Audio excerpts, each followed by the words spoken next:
నాకు 200% చేసుకోవడానికి అవకాశం ఉంది, నేను చేసుకున్నాం, ఇంకా అప్పులు తెద్దాం అని ఆశ యావ తప్ప ఇందులో ఏమి లేదు.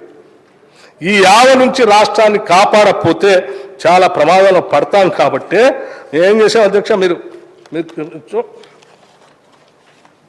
అధ్యక్ష దాన్ని సరిచేస్తూ చాలా నిర్ణయాలు తీసుకున్నాం. సరే, సరిచేసే ముందు మీరు ఆర్బీఐ అంటున్నారు కదా, కేసీఆర్ గారు ప్రజెంట్ చేసినటువంటి బుక్ కూడా ఉంది అధ్యక్ష. నేను ఒట్టిగా చెప్పట్లే, వారు ప్రజెంట్ చేసినప్పుడు కూడా ఆ కాలం ఏమైనా పెట్టారా అంటే ఏం లేదు.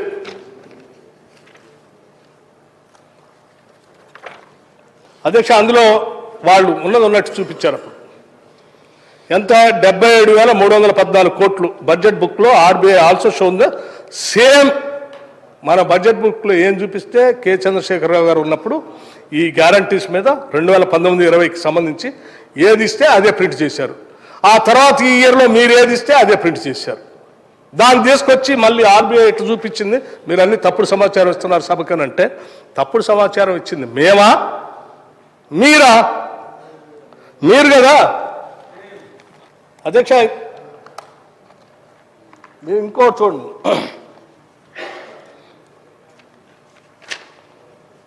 మీరు ఎంత తప్పుడు సమాచారం ఇస్తా ఉన్నారంటే అధ్యక్ష, వీళ్ళు ఇచ్చే తప్పుడు సమాచారానికి సంబంధించి క్యాగ్ వాళ్ళు కూడా తప్పు పెట్టారు. మేం చెప్తాం కాదు. ఉదాహరణ క్యాగ్ 2019-20లో అధ్యక్ష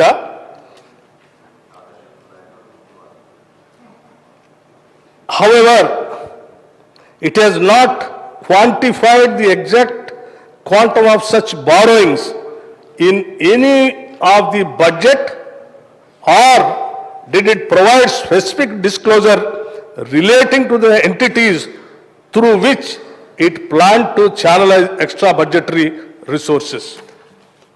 మీరు ఆఫ్ బడ్జెట్ బారోయింగ్స్ తీసుకొని వివిధ కార్పొరేషన్ల మీద అడ్డగోలుగా బారోయింగ్స్ తీసుకున్నటువంటి సమాచారం మాకు ఇవ్వట్లేదు, ఆడిట్ చేయడానికి కావాల్సిన సమాచారం ఇవ్వట్లేదు.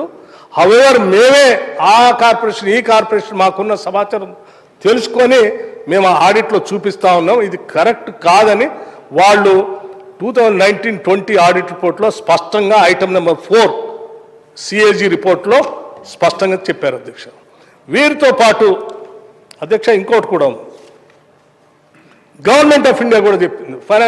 ఫైనాన్స్ డిపార్ట్మెంట్ అధ్యక్ష, ఫైనాన్స్ డిపార్ట్మెంటు వాళ్ళు ఇచ్చింది 13th April 2022 అధ్యక్ష. దీంట్లో CAG in its report has further observed, copy and close, that state had mobilized off-budget borrowings of 21,802.87 crore during 2020-21 and 1,11,898.69 crore to the end of March 2021 from various banks on behalf of the government, for which principal and or interest would be serviced out of the budget, state budget.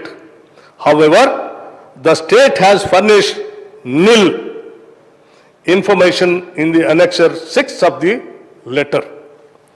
Therefore, it is requested to furnish the details of the borrowings of state public sector companies, corporations, special purpose vehicles, SPVs, and other equivalent institutions where principal and interest are to be serviced out of the state budget and or assignment of taxes, cess, or any other state's revenue in the prescribed annexure 6th. అధ్యక్ష, ఇప్పుడు మీరు తీసుకొచ్చిన గ్యారంటీలు అన్నిటికీ సంబంధించి state budget నుంచి కట్టేటువంటి ప్రతి పైసా సంబంధించిన దాన్ని ఇది బారోయింగ్స్ కిందనే చూపించాలి, మీరు చూపించట్లేదు, లెక్కలతో సహా పంపించండి అని ఫైనాన్స్ డిపార్ట్మెంట్ వాళ్ళు రాశారు, సిఏజీ వాళ్ళు వీళ్ళు రాశారు.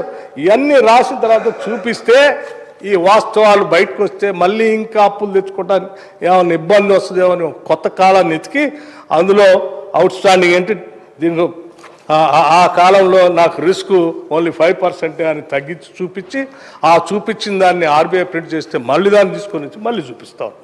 ఇది అధ్యక్ష హరీష్ రావు గారు చేసేది. అధ్యక్ష, దీంతో పాటు మేమేమన్నా మరి ఎట్లే మేము కూడా తక్కువ చేసి చూపించి 5%, సరే హరీష్ రావు గారు ఎట్లా చూపించారు కదా, మన ప్రెసిడెంట్ ఉంది కదా, మేము కూడా ఎట్లే చూపించి ఇంకా ఎక్కువ ఏమైనా అప్పులు తెచ్చుకొని మేము కూడా విచ్చలవిడిగా చేద్దామని చాలామంది అనుకున్నారు. కానీ మా మంత్రిమండలి మొత్తం కూర్చొని ఈ రాష్ట్రం చాలా పోరాటాల ఫలితంగా తెచ్చుకున్నటువంటి రాష్ట్రం, దీంట్లో ఉన్నటువంటి నిరుద్యోగ యువతి యువకులకు ఉద్యోగ అవకాశాలతో పాటు ఈ రాష్ట్రాన్ని బాగు చేసి అభివృద్ధి ప్రతంలో ప్రగతిశీల భావాలతో ముందు తీసుకొని పోవాలి. ఉన్న వాస్తవాలన్నీ ఉన్నది ఉన్నట్టుగా రాష్ట్ర ప్రజలకు తెలియాలి. ఆ తెలిసేటట్టుగా ముందు అసలు మనం ఎక్కడున్నామో తెలిస్తే దానిపై నుంచి మళ్ళీ ప్రణాళికాబద్ధంగా రాష్ట్ర అభివృద్ధి కోసం ప్లాన్ చేసుకోవచ్చు అని శ్వేతపత్రం పెట్టి ఉన్న వాస్తవాలు చెప్తాం తప్ప మళ్ళీ మనం కూడా సీఎం తప్పిదం చేయొద్దని చెప్పి అలా చేయకూడదని చెప్పి ఆలోచన చేసి శ్వేతపత్రం పెట్టడమే కాదు అధ్యక్ష, మేము పెట్టిన బడ్జెట్లో కూడా వారిలాగా 5%, 2%, 10% చూపించలేదు. ఉన్నట్టుగా స్పష్టంగా మీరు చూడండి అధ్యక్ష, నేను కూడా ప్రవేశపెట్టాను. దీంట్లో అధ్యక్ష page number 4, volume 5/2, statement of government guarantees and debt position అధ్యక్ష, చాలా స్పష్టంగా outstanding at the end of 31/3/2024 1,20,944 crores. అట్లాగే దాని పక్కనే tentative risk weighted outstanding guarantee account as ఈజ్గా 1,20,944 crores. ఇక్కడ మేము తగ్గించలేదు దీంట్లో, ఎందుకంటే ఇదంతా రాష్ట్ర ప్రభుత్వం మనం కట్టాల్సిందే. ఏడు కూడా నేను 120 crores లేదు, 1,20,000 crores లేదు, నాకు 5% ఉంది, నాకు 20,000 కోట్లు, ఇంకో 1,00,000 కోట్లు నేను అప్పు తెచ్చుకోవచ్చు, గ్యారంటీ ఇవ్వచ్చు, నేను కూడా చేసుకోవచ్చు మీలాగా. కానీ మేము అట్లా చేయదలుచుకున్నాం. ఉన్నది ఉన్నట్టుగా రాష్ట్ర ప్రజలకు చూపించి వాస్తవం ఏంటో చెప్పి ఇది జరిగిన పొరపాటును సరిచేసి మీరు చేసిన తప్పు అది కరెక్ట్ కాదని ఆర్బీఐ మన సిఏజీ వాళ్ళు చెప్పిన దాని ప్రకారం యాక్షన్స్ ప్రకారం ఉన్న వాస్తవాలను బయట పెట్టుకుంటూ ముందుకు తీసుకొని వస్తే మళ్ళీ ఇప్పుడు వచ్చి బట్టి